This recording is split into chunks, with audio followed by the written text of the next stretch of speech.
एक कार दुर्घटना के बाद मेरी आत्मा नरक में चली गई। जलती हुई लपटों में मैंने अपनी पत्नी को अपनी आंखों से देखा। मैं चौंक गया और उससे पूछा, तुम यहाँ कैसे? उसने पीड़ा में उत्तर दिया, स्वर्गदूत ने कहा था कि मेरा नाम जीवन की पुस्तक में नहीं है। हालांकि मैं प्रभु में विश्वास करता था, अक्सर प्रार्थना करता था और सभाओं में जाता था, फिर भी मैंने सच्चा पश्चाताप नहीं किया। मेरा हृदय संसार से बंधा हुआ था। मैं अक्सर ईर्ष्यालु और घृणा से भरा रहता था और मैंने परमेश्वर की इच्छा का पालन नहीं किया। मैं जोर से रोया और उसी क्षण प्रचंड आग ने मुझे भस्म कर दिया।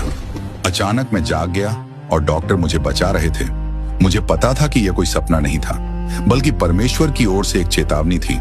मुझे प्रभु के कहे शब्द याद हैं, जो मुझसे हे प्रभु कहता है, उनमें से हर एक स्वर्ग के राज्य में प्रवेश न करेगा, परंतु वही जो मेरे स्वर्गीय पिता की इच्छा पर चलता है। भाइयों और बहनों, प्रभु में विश्वास केवल सभाओं में जाना और प्रार्थना करना नहीं है।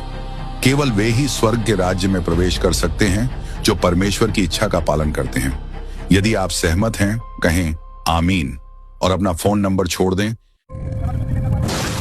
एक कार दुर्घटना के बाद मेरी आत्मा नरक में चली गई। जलती हुई लपटों में मैंने अपनी पत्नी को अपनी आंखों से देखा।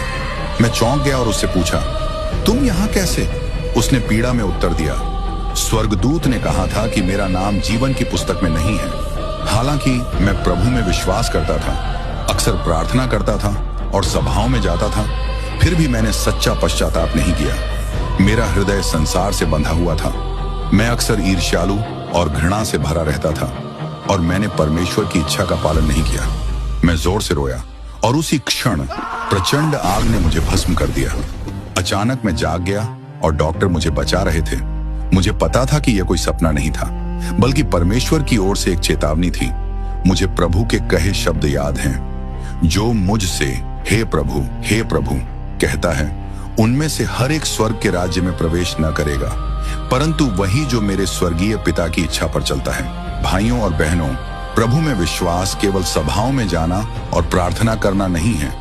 केवल वे ही स्वर्ग के राज्य में प्रवेश कर सकते हैं जो परमेश्वर की इच्छा का पालन करते हैं। यदि आप सहमत हैं, कहें आमीन और अपना फोन नंबर छोड़ दें।